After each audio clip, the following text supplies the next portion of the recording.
दोस्तों, welcome back to my YouTube channel excellent learning academy में आपका स्वागत है। आज हम आपके लिए बहुत ही मोस्ट इम्पोर्टेंट टॉपिक लेके आए जो कि है बोर्ड एग्जाम क्लास 12th में पूछे जाने वाले केमिस्ट्री के। जी हाँ स्टूडेंट, केमिस्ट्री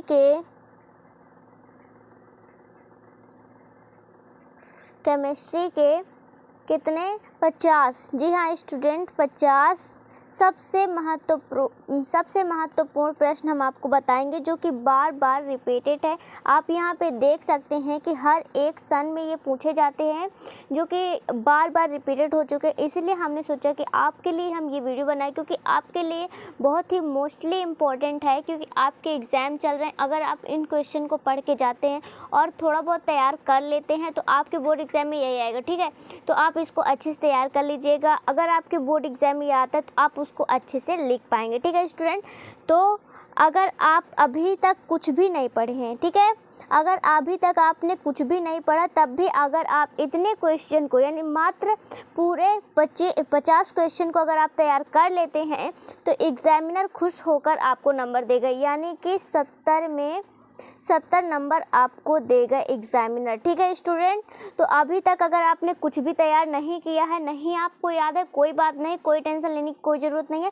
लेकिन ये 50 क्वेश्चन मैंने पूरी किताब से उठाकर बताया हुआ, एक भी क्वेश्चन नहीं छोड़े हैं। तो मात्र आप 50 क्वेश्चन को तैयार करके बोर्ड एग्ज़ाम में बहुत अच्छे नंबर ला सकते हैं।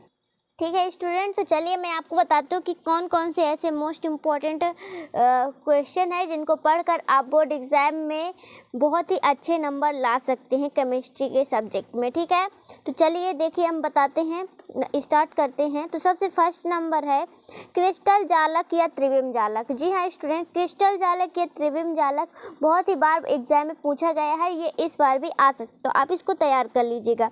इसके बाद है एकक कोष्टिका, यानी एकक कोष्टिका क्या होता है इसके बारे में भी आपसे पूछ सकता है, तो इसको भी आप तैयार कर लीजिएगा। इसके बाद है संकुलन क्षमता, संकुलन क्षमता भी वेरी मोस्ट इम्पोर्टेंट है, तो आप इसको भी तैयार कर लीजिएगा।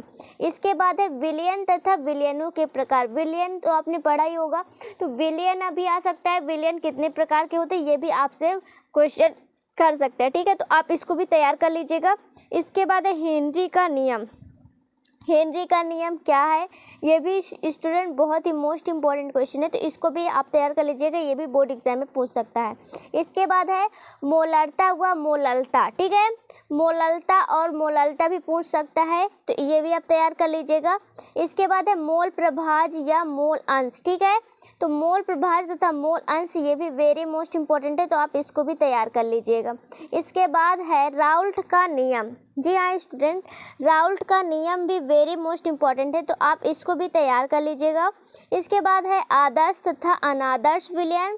फिर 10वां नंबर है परासरण दाब। जी हाँ, परासरण दाब भी वेरी मोस्ट इम्पॉर्टेंट है। इसके बाद 11वां नंबर है विद्युत चालकों के प्रकार। तो विद्युत चालकों के प्रकार ये भी वेरी मोस्ट इम्पॉर्टेंट है, आप इसको भी तैयार कर लीजिएगा। इसके बाद है विशिष्ट चालकता। ठीक है, विशिष्ट चालकता या चालकता ये भी वेरी मोस्ट इम्पॉर्टेंट है। इसके बाद है मोलरता चालकता। ठीक है, मोलर चालकता ये भी वेरी मोस्ट इम्पॉर्टेंट है, इसको तो आपने पढ़ा ही होगा, कोल राउस का नियम। जी हाँ, कोल राउस का नियम भी पूछ सकता है आपसे, कोल राउस के निगमन यानी कि इसका निगमन भी पूछ सकता है। ठीक है, तो आप इसको तैयार कर लीजिएगा। चलिए इसके आगे का दिखाते। फिर इसके बाद देखिए फैराडे के विद्युत अपघटन के नियम। ठीक है, तो फैराडे के विद्युत अपघटन के नियम ये भी वेरी मोस्ट इम्पॉर्टेंट है। इसके बाद है इलेक्ट्रोड व इलेक्ट्रोड विभव। ठीक है, इसके बाद है अभिक्रिया की दर या वेग। ठीक है, इसमें संबंध भी पूछ सकते हैं कि अभिक्रिया की दर या वेग में संबंध बताइए। इसके बाद है वेग नियम या दर का व्यंजक। ठीक है, इसके बाद है अभिक्रिया की कोटि ज्ञात करने की विधियाँ। ठीक है, अभिक्रिया कोटि तो आपको पता ही होगा। इसके बाद है अर्ध आयु काल। ठीक है, अर्ध आयु काल भी आपसे पूछ सकता है, ये भी वेरी मोस्ट इम्पॉर्टेंट है और बहुत बार बोर्ड एग्जाम में पूछा जा चुका है। फिर इसके बाद 21 नंबर है शून्य कोटि की अभिक्रिया। ठीक है, शून्य कोटि की अभिक्रिया मोस्टली इम्पोर्टेंट है, आप इसको बिल्कुल भी मत भूलिएगा और तैयार कर लीजिएगा। जितने भी 50 क्वेश्चन मैं आपको बता रही हूँ सब बहुत ही मोस्ट इम्पॉर्टेंट है। ठीक है, फिर देखिए प्रथम कोटि की अभिक्रिया का व्यंजक, ये भी वेरी मोस्ट इम्पॉर्टेंट है, इसको भी आप तैयार कर लीजिएगा। इसके बाद है अभिक्रिया की आणविकता। ठीक है, अभिक्रिया की आणविकता, ये भी वेरी मोस्ट इम्पोर्टेंट है। इसके बाद है कोलाइडी विलयनों का वर्गीकरण, ठीक है। इसके बाद फेप्टीकरण, वेरी मोस्ट इम्पोर्टेंट है। अपोहन, ये भी मोस्ट इम्पोर्टेंट है। फिर टिंडल प्रभाव, टिंडल प्रभाव भी वेरी मोस्ट इम्पोर्टेंट है, इसको भी आप तैयार कर लीजिएगा। इसके बाद है ब्राउनी गति, वेरी मोस्ट इम्पोर्टेंट। स्कंदन विधि, ये भी मोस्ट इम्पोर्टेंट है, ठीक है। इसके आगे देखिए, इसके आगे हार्डी सुलजे का नियम, ये भी वेरी मोस्ट इम्पोर्टेंट है और बहुत बार बोर्ड एग्जाम में पूछा जा चुका है। इसके बाद है रच्ची कोलाइड स्वर्ण संख्या, स्वर्ण संख्या वेरी मोस्ट इम्पोर्टेंट, ये भी बोर्ड एग्जाम में पूछ सकता है। इसके बाद नाइट्रोजन परिवार के तत्व, ये भी वेरी मोस्ट इम्पोर्टेंट है। हाइबर विधि द्वारा अमोनिया का निर्माण, ये भी मोस्ट इम्पोर्टेंट है। फिर कोलाइडी विलयन तथा नाइट्रिक अम्ल का निर्माण, ये भी वेरी मोस्ट इम्पोर्टेंट है, इसको भी आप तैयार कर लीजिएगा। इसके बाद समूह 16 के तत्व ऑक्सीजन परिवार, ये भी वेरी मोस्ट इम्पोर्टेंट है। इसके बाद क्लोरीन बनाने की विधि, मोस्ट इम्पोर्टेंट। फिर डी ब्लॉक के तत्व संक्रमण तत्व, ये भी वेरी मोस्ट इम्पोर्टेंट है। फिर लैंथेनाइट तथा एक्टेनाइट, ये क्या होता है, इसके बारे में भी आपसे पूछ सकता है एग्जाम में। फिर इसके बाद है लिगेंड, लिगेंड क्या होते हैं, लिगेंड के प्रकार आपसे पूछ सकता है। फिर हेलो एल्केन, ये भी वेरी मोस्ट इम्पोर्टेंट है। फिर हेलो एरिन, ये भी आप तैयार कर लीजिएगा। इसके बाद क्लोरोवेंजिन, वेरी मोस्ट इम्पोर्टेंट है। फिर इसके बाद क्लोरोफार्म, ये भी आप तैयार कर लीजिएगा, ये भी वेरी मोस्ट इम्पोर्टेंट है।